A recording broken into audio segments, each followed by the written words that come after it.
There's been tough talk about Israeli military action over Iran's nuclear ambitions. Let's talk about peace efforts with the Palestinians. But Israel's parliamentary elections look set to be decided on domestic issues. And who will play kingmaker in the coalition?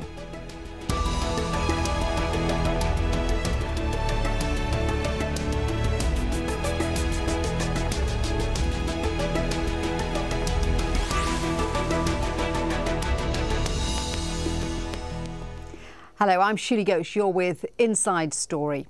So Israelis head to the polls on Tuesday, and there seems little doubt that Prime Minister Benjamin Netanyahu will be handed another term. But he's going to have to form a coalition to create a majority in the 120-seat Knesset. And the question remains, which parties will he woo? And will the coalition be strong enough to form a stable government? Netanyahu's Likud party is running on a joint ticket with the Yisrael Beitenu party of former Foreign Minister Avigdor Lieberman. They're expected to win between 32 and 35 seats, so they'll need to rely on other parties to secure the necessary 61 majority. Now, campaign issues in this election are focusing on domestic concerns rather than foreign ones. A recent newspaper poll showed nearly half of those surveyed put socio-economic issues as their chief concern. Iran's nuclear program and peace with the Palestinians were way down on the list. Netanyahu has also appealed for settler votes by defending building in the West Bank. He said, "The days when bulldozers uprooted Jews are behind us. We haven't uprooted settlements, we've expanded them. Nobody has any lessons to give me about love for the land of Israel, commitment to Zionism and settlements." So let's discuss the issues today. My three guests I'm pleased to introduce: in Jerusalem, Anshel Pfeffer, Israeli political correspondent for the Haaretz newspaper. From our Washington studios, Graeme Bannerman, a former Middle East analyst at the US State Department and a scholar at the Middle East Institute in Washington, D.C. And in Tel Aviv, Roee Ruttenberg. He's a journalist at 972mag.com, which is an online Israel current affairs magazine. Gentlemen, welcome to the programme. Anshel, it was the Haaretz newspaper that made the point that this election is dominated by domestic issues. Settler issues also very much coming to the fore here. Why is that? Because the main challenge to Netanyahu in these elections isn't coming from the centre or from the left. It's coming from the right, from a party which is currently a very small party in the Knesset, Habait HaYehudi, led by first-time politician Naftali Bennett. And in the polls, he's siphoning away votes by the tens and by the hundreds of thousands away from Netanyahu. Netanyahu is worried not so much that he'll lose a majority in the Knesset, but that he'll lose power within his own coalition and he'll lose it to right-wing parties. So he has to prove to right-wing voters that he's the guy that they can trust and not this party to his right, Habait HaYehudi. Yeah, you've mentioned that party. So let's just tell our viewers more about this party. This is one of the new parties to emerge since Israel's last election. It's the ultra-nationalist Jewish Home Party. Now, its leader is tech millionaire Naftali Bennett. He's had an upswing in the opinion polls. He's been sapping votes from the Likud Beitenu alliance. His party now looks set to take third place and play an important role in the new government. Now, that would shift one of the most right-wing administrations in Israel's history even further to the right.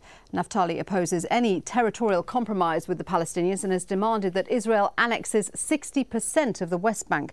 And that would effectively kill off any lingering possibility of a two-state solution. Anshel, you were mentioning Bennett there, is slated to do very well in these elections, isn't he? So it's going to put him in a very strong position as far as any future coalition is concerned. Well, certainly Netanyahu has always relied on parties from the right and religious parties, and Habait HaYehudi is both a right-wing and a religious party. They've always been partners with Likud in coalitions since 1977. For the very first time Likud formed a coalition, the national right religious parties were his partners. So Netanyahu is relying on them, but he would like them not to be so strong. He would like them to be much smaller than Likud. He would like those votes to be within Likud, so he has more bargaining power against this party. Now, he's also got a personal issue with Bennett, who was once upon a time his chief of staff about 6 or 7 years ago, and they parted rather acrimoniously. So Netanyahu doesn't want to see Bennett too powerful within his coalition. He wants to have more power for his own party, and he wants to have a range of parties in which he can play divide and rule. A large coalition partner means a lot of pressure, both for government ministries, for budgets, and of course for policy. And he wants to rule policy in his own government. And this large party, which he'll probably need in his coalition, will have quite a major say on policy. So yes, he's very worried about Habayit Yehudi. Roee, what do younger Israelis think about this? Why is Naftali Bennett managing to strike a chord here?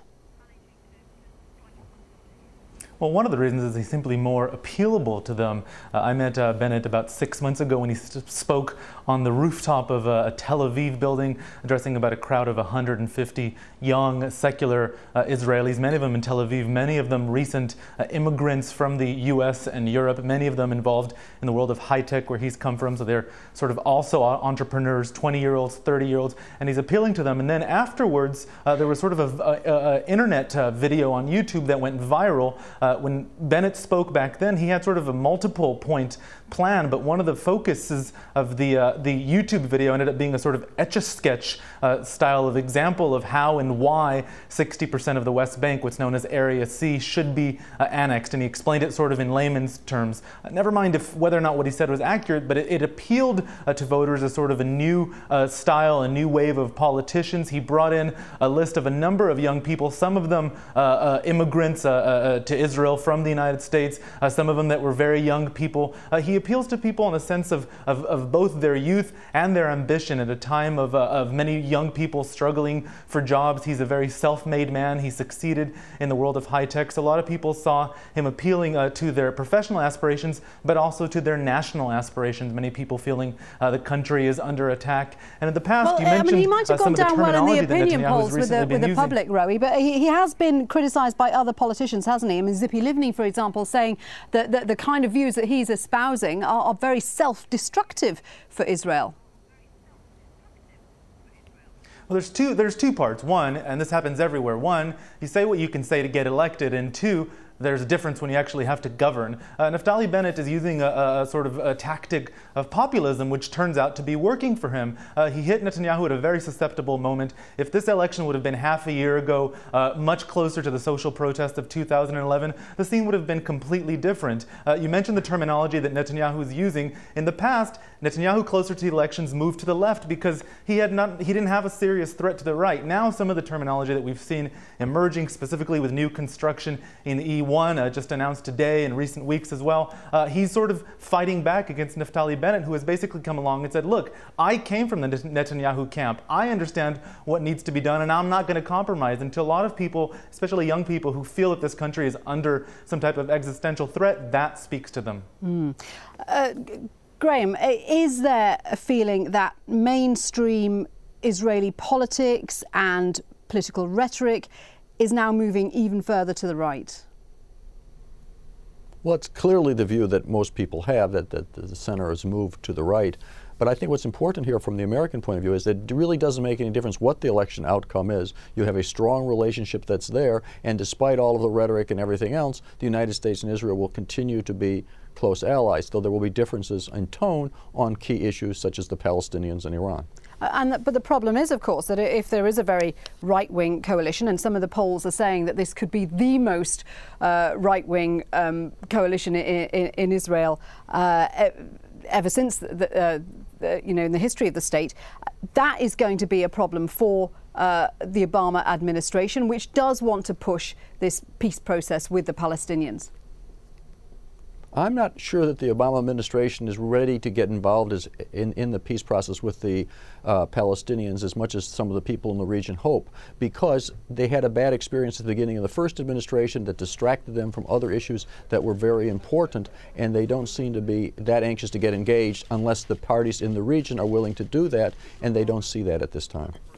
Let's just have a look at the coalition options for Netanyahu. No party, of course, has ever won an outright majority in the history of Israeli elections. So who are likely to become Benjamin Netanyahu's coalition partners? Well, he could reach out to centrist parties, including the Movement Party, led by former Foreign Minister Tzipi Livni, the Kadima Party, headed by former Defence Minister Shaul Mofaz, and Yesh Atid, a new party led by a former journalist. Then there are the far-right power brokers, the Ultra-Orthodox Shas Party, who joined him in 2009, and the new Nationalist Jewish Home Party, which we've been hearing about, which has seen an upsurge in the past month. Now, the Labour Party is expected to win the second highest number of votes, but it has already said it won't join a Netanyahu-led government. Anshel, presumably Netanyahu would like to be able to reach out to centrist parties, because that would make his political platform much more broader based and presumably much more palatable to allies like the US. That's true, and another reason for him to reach out to centrist parties is that he wants to be in a situation where there's not one party which can topple the coalition. If the polls are accurate and Naftali Bennett's Habayit Yehudi is looking at 13 or 14 or 15 Knesset seats, Netanyahu's going to need a coalition of about 75 members, which is quite a wide coalition, to ensure him that Bennett can't come along one day and just topple his government. So he certainly needs centrist parties. He needs Shas, the ultra-religious party. He needs to be able to build quite a wide jigsaw of parties. So yes, he will be reaching out. There are already voices amongst senior Likud ministers that they very much want to see the Yesh Atid party of Yair Lapid, which is probably the least left-wing of the centrist parties. They'd like to see Kadima. They hope Kadima actually manages to scrape through and get into the next Knesset. They want to see them there because they want them in the coalition. Kadima's struggling a bit, though, isn't it? Ever since it fragmented. Yes, Kadima is doing very badly. Yeah, Kadima fragmented. They deposed Livni about 10 months ago. She left the Knesset. Now she's back again with her own new party. Kadima was almost a passing phenomenon in Israeli politics. It was only founded 7 years ago by Sharon. Sharon, a few months later, suffered a stroke, which basically ruled him out as a leader. Then they had Olmert, who was forced to resign because of corruption. Then Livni, who was toppled in the primaries. Now they're onto their fourth leader. He's not doing very well.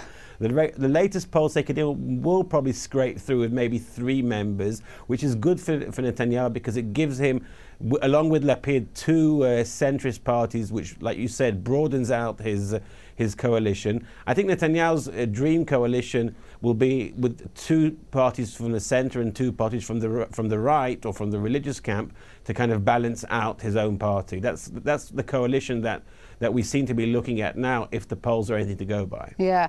Graeme, it's been said that sometimes the talks after an election are often a lot more interesting than the election itself. In this case, we know that Netanyahu, pretty sure that Netanyahu is going to win. But in terms of what kind of coalition he's going to form, that is the key question. Now, I know you said that the US didn't really want to get involved in this kind of horse trading, but presumably the US would want to see a broader coalition for Netanyahu's government.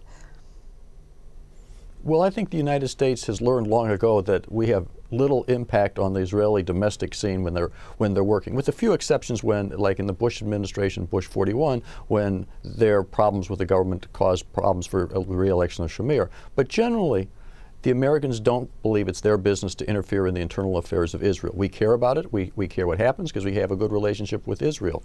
That said, you know, we look with interest. Clearly, we would like to see a coalition with the broadest base possible, so that is more able to make hard decisions that are facing both countries in the coming years, both with regard to the Palestinians and with regard to Iran. That's what we would hope for. Okay, just on the subject of the US relationship with Israel, Graeme, I know you're saying it's a good relationship, but Netanyahu's relationship with Barack Obama has been variously described as dysfunctional and confrontational. Obama's even been quoted as describing the Israeli Prime Minister as a political coward. And then there was this: an open microphone at the 2011 G20 summit caught the then French President Nicolas Sarkozy talking to Barack Obama about Netanyahu, saying, "I cannot stand him, he's a liar," to which Obama responded, "You're fed up with him, I have to deal with him every day. So, Graeme, when it comes to relationships, I know that was a private comment, but clearly there is some frustration, annoyance, call it what you will, on the part of Obama towards Netanyahu. I think there's always a strain in relationships between strong Israeli prime ministers and the American presidents, because we have serious differences with them on issues, but it's the difference of friends, and I think it's always overstated. The President of the United States and the Prime Minister of Israel have to work together because it's in the interest of both countries, and they do. Well, absolutely, but Obama does not want to see a more right-wing government in Israel than there was the last time around. I think the Americans want to see a government of Israel that can address the hard issues on the Palestinian question and Iran, and then we can work together on it. I don't think they really say if it's right-wing or if it's left-wing. Is this a government that's strong enough and is steady enough that can make the hard decisions that are necessary? And we just hope they have one there. Roee, what do you think? Because there's clearly some question about what kind of coalition is going to be formed, because that is going to dictate what stance Israel, or what will be Israel's attitude towards issues like Iran and any future negotiations with the Palestinians. Absolutely, and I have to sort of disagree with Graeme, because in recent days even we've heard additional comments from Obama about Netanyahu, and even during the U.S. elections we had Netanyahu hosting Mitt Romney here, the Republican contender. So I don't think it's safe to say that they stay out of each other's domestic elections. I think the U.S. is very concerned, and I also think Jewish American groups in the U.S., which are a big donor base for the Democratic Party, are also concerned by what's happening in Israel, and they'll be very concerned if the political system here, if the government takes a deep shift to the right. We've seen a lot of them express concern over the announcement of new construction in E1, which various administrations, even Barack Obama, has said is a no-go zone for the Israeli governments. Benjamin Netanyahu pretty much ignoring that. It's no big secret that Obama would prefer, for example, Tzipi Livni to be the prime minister in Israel. He's not going to get that. It's pretty clear that Netanyahu will emerge the leader. I think the polls may be a little misleading, because on election day, that's what counts. A lot of people may think that Netanyahu's got it in the bag anyway, so they'll feel free to vote for some of the other parties that they might not otherwise do so. So I think the coalition is a little unclear. He could veer to the right. That'll be determined by how big Bennett is. He could also try to make a centrist coalition to keep Bennett in check. Bennett's had a few problems in the last few days with one of the candidates on his list, Jeremy Gimple, an American immigrant to Israel, making comments about the Dome of the Rock needing to be removed that sat sort of uncomfortably with some people, and that could hurt him on the day of the actual poll. So we could see some of the projections going the other way.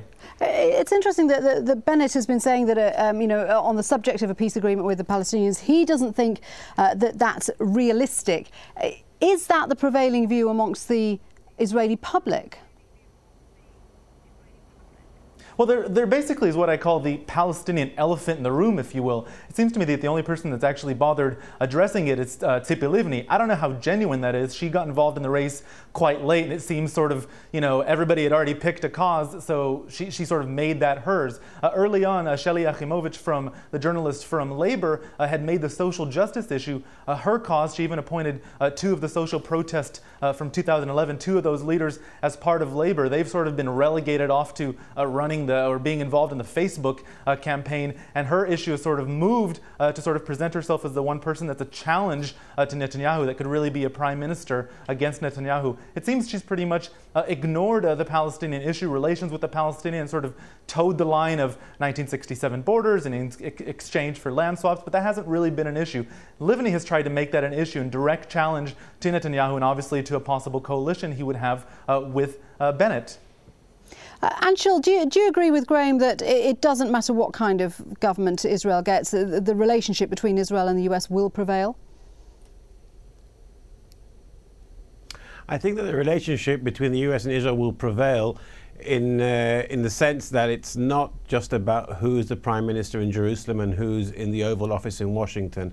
I think that it's a relationship which is much more long-term and long-lasting than the identity of president or prime minister. So in that sense, I don't see a major change. What could change, and I think that we've been already seeing hints about that is that there could be a certain reluctance on the side of the administration to give Israel a diplomatic umbrella or diplomatic shield in the UN and in other international forums over the next period, after assuming Netanyahu wins the election and forms a rather right-wing coalition, when we already know now that various governments in the European Union, Britain, Germany, France, are planning some kind of peace initiative of their own, and Israel probably won't be so happy with such an initiative, and I don't think Obama will try very hard to block that initiative, which would have been the case if there was a better relationship between those two leaders, between the Israeli and the American leader. Then we would have seen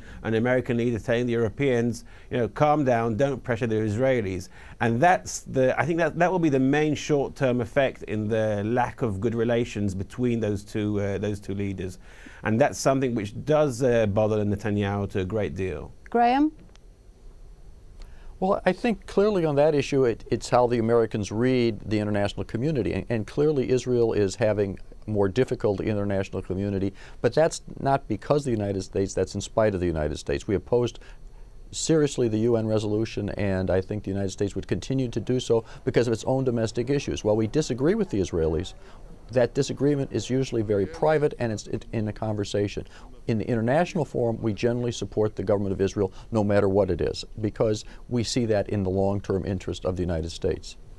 I just wanted to ask our Israeli journalist guests, where does all this leave the Israeli Arabs? I mean, they make up 20% of the population, but there's clearly a lot of focus on the settler issues, the nationalist issues, for example. Roee, do Israeli Arabs feel part of the election process, or are they feeling marginalised right now? Well, a decade ago, you had 3 out of 4 Arabs voting. In the last elections, you had 50% voting, and expected this time that vote will actually go down. One of the reasons is, well, there's many reasons, but one of them happens to be disillusionment, not just with the Zionist parties, but also with the Arab parties themselves. Some Arabs accusing the 3 main Arab parties here of prioritizing issues of Palestinians in the West Bank and Gaza before prioritizing the issues of the domestic issues of Palestinian Israelis. They face a lot of the same similar domestic issues that Jewish Israelis do. They want jobs, they want a better life, they want cheaper bills, they want to pay less at the pump, and some of those issues they feel have been ignored. They also got disillusioned because they were involved in the process. They've seen years of sort of continued conflict with their Palestinian brothers in the West Bank and Gaza. They were involved in politics and saw that going nowhere, so they've sort of taken a step back. There was a rather unprecedented call about 24 hours ago from the Arab League urging Palestinian Israeli citizens to go vote on Tuesday. A rather unique call, one that we've heard echoed by some of the Arab parties here, and they're hoping that'll make a change. The problem is the Arab parties are uncoalescible. They sort of get 10 or 11 seats, but then they don't join any government, and that becomes a problem because it makes it sort of easier for the right wing to make a coalition than, say, for the left wing to do so. Anshel, do you agree with that? I think what Roee is saying is very correct. I think the Arab constituency here in Israel loses out twice. First it loses out because, as Roee said, they are almost inconceivable as coalition members, the 3 main Israeli Arab parties. And the second thing is that their politicians, to a large degree, are focusing, for various reasons, on the Palestinian issue, on wider Arab issues, and less on domestic issues, partly because they don't really have very much influence on domestic issues. We've seen a very interesting development in these elections. We've seen 2 new Arab parties, which probably won't succeed in getting into the Knesset, but we've seen 2 new Arab parties emerge in these elections, both of them urging voters, vote for us, we will deal with your domestic problems. We will not waste our time banging our wall on the Israeli-Palestinian, banging our heads against Israeli-Palestinian conflict, which won't change anyway. We will try and focus on jobs, on development, on city planning, on all the things that affect these voters in the daily life. But so far, the parties haven't had much success, and some people will argue they haven't tried very hard to help them on these things, and these voters have lost out twice, and therefore their turnout is down to 52% in the last elections, and as Roee said, predicted or expected to be even lower perhaps in these elections. Gentlemen, we're going to have to leave it there. It's been a fascinating discussion. Thank you very much indeed to all three of my guests for taking part in today's programme. Anshel Pfeffer, Graeme Bannerman and Roee Ruttenberg. And don't forget, you can join the discussions by tweeting AJ Inside Story or emailing us at insidestory@aljazeera.net. But for now, until next time, from me, Shuli Ghosh. Bye for now.